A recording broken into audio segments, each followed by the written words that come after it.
বড় ছেলের বিরুদ্ধে মাকে নির্যাতনের অভিযোগ এনে থানায় অভিযোগ দিলেন এক ভুক্তভোগী মা। মায়ের বিরুদ্ধেও পাল্টা অভিযোগ দিয়েছেন ওই বড় ছেলে। গত 10 মাস ধরে ঝিনাইদহের শৈলকুপা উপজেলার শৈলকুপা পৌরসভার মধ্যপাড়ার প্রবাসী হানিফ মোল্লার বড় ছেলের সাথে নানাবিধি কারণে পারিবারিক অশান্তি সৃষ্টি হয়। এই নিয়ে মা নাসরিন আক্তারের উপর হামলার অভিযোগ ওঠে বড় ছেলের বিরুদ্ধে। পরে তা শৈলকুপা থানায় বসে আপোষ মীমাংসাও করা হয়। সেই থেকেই চলা পারিবারিক অশান্তির জের ধরে তুচ্ছ ঘটনাকে কেন্দ্র করে গত 16 তারিখে হানিফ মোল্লার 3 ছেলের মধ্যে হাতাহাতির ঘটনা ঘটে, যার একটি সিসি ক্যামেরা ফুটেজ আমাদের হাতে রয়েছে, যা আপনারা এখন দেখছেন। এই ঘটনার জেরে মা নাসরিন আক্তার তার বড় ছেলে সহ আরও 3 জনের নামে শৈলকুপা থানায় একটি লিখিত অভিযোগ দায়ের করেছে। অন্যদিকে নাসরিন আক্তারের বড় ছেলেও তার মা সহ স্থানীয় কয়েকজন ব্যক্তি এবং তার 2 ভাইয়ের বিরুদ্ধে থানায় একটি লিখিত অভিযোগ দায়ের করেছে। ঘটনার দিনের সিসি ক্যামেরা ফুটেজ দেখে মনে হচ্ছে এটি একটি হাতাহাতির ঘটনা, যা সৃষ্টি হয়েছে দীর্ঘদিনের পারিবারিক কলহ থেকে। এ সময় মা নাসরিন আক্তার সহ স্থানীয়রা বলেন, যে সন্তান আমার গায়ে হাত তোলে সেই সন্তানের পর আর কিছু থাকে না।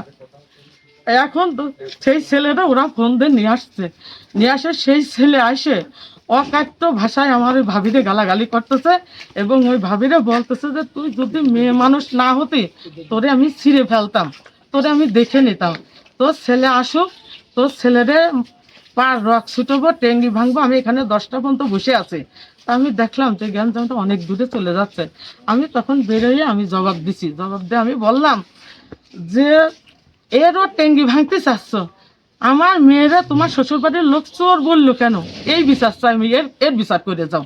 তখন ও চড়োয়াভাবে আমার পর উত্তেজনাভাবে ছুটে যখনই আসে তখনই আমার ছোট ছেলে আরো বকাবাজি বহুত করার পরে আমার ছোট ছেলে তখন যে বলতে তুমি কোথায় আসতেছ, ও ছুটে আমার গেটের সামনে চলে আসছে। তখন আমার ছোট ছেলে সাজিদ ও বলতেছে যে তুমি ওই দিক সরিয়ে যে কথা বলো, তুমি এদিক আসতেছো কেন, বলছে তাই কি হয়েছে, এটা বলে ওদের সঙ্গে যে করতে করতে এ আবার সরাইয়ে দিয়েছে যে, আর এই ধাক্কি শুরু হচ্ছে যে আমার বড় ছেলে রাকিব আমার ছোট ছেলের আগে ঘুষি যখনই দেয় তখন আমার ছোট ছেলে আমি ধরে নিয়ে আমি চলে আসতেছি এদিকে, চলে যাই আসতেছি তখন পিছন থেকে রাকিব আমার আঘাত করেছে এই কানের ইসেতে।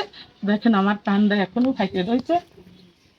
এই যে হসপিটালে থেকে আসছিলাম, এই যে তারই এই দেখেন এইটা তার, আর ওরা মুসলেখা দিয়ে আসছিল এর আগের বার, এই দেখেন সবার নাম দিয়ে মুসলেখা করা, এই দেখেন এইটা তার কপি। আর এই দেখেন এবার যে আমরা অভিযোগ দিছিলাম, এই দেখেন এটা তার কপি, এই দেখেন।